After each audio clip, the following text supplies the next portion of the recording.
Les scientifiques européens croyaient que la Terre était le centre du système solaire et de l'univers, et que toutes les planètes, ainsi que la Lune et le Soleil, tournaient autour de la Terre. Cela s'appelait le géocentrisme.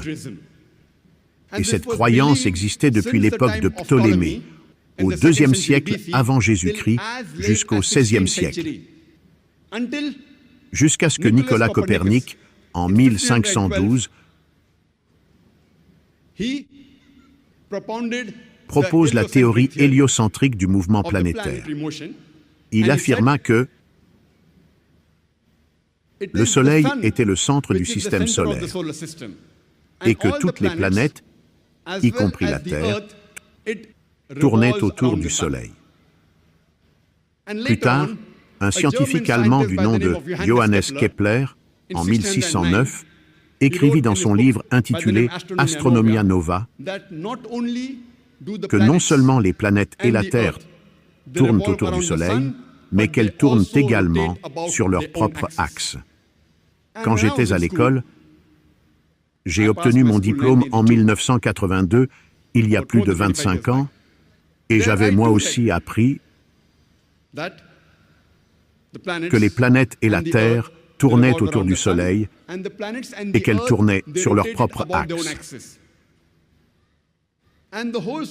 On enseignait également que tout le système solaire, y compris le Soleil, tournait dans la galaxie, mais que le Soleil lui-même ne tournait pas sur son axe. À cette époque, le Soleil était considéré comme stationnaire. Cependant, lorsque j'ai lu un verset du Coran dans la sourate Al-Anbiya, chapitre 21, verset 33, qui dit «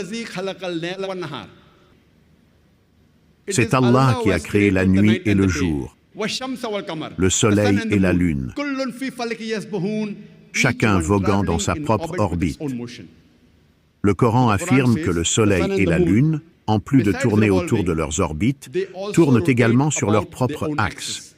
Le mot arabe utilisé ici est « yasba'un », dérivé du mot arabe « sabaha », qui décrit le mouvement d'un corps en déplacement.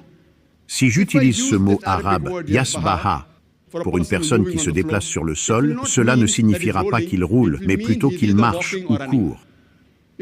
Si j'utilise le même mot pour une personne dans l'eau, cela ne signifiera pas qu'elle flotte, mais qu'elle nage. De même, lorsque Allah utilise ce mot pour un corps céleste, cela ne signifie pas qu'il vole dans les airs, mais qu'il se déplace avec sa propre rotation, qu'il tourne sur son propre axe.